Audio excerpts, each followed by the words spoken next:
originated along with the ancient Silk Road, and then it has over 2,000 history.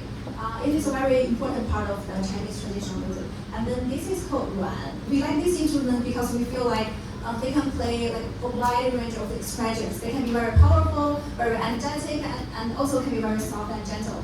And on the back of this pipa, Jackie Bradford pointed out, is a peacock. I feel like that was very appropriate, yes.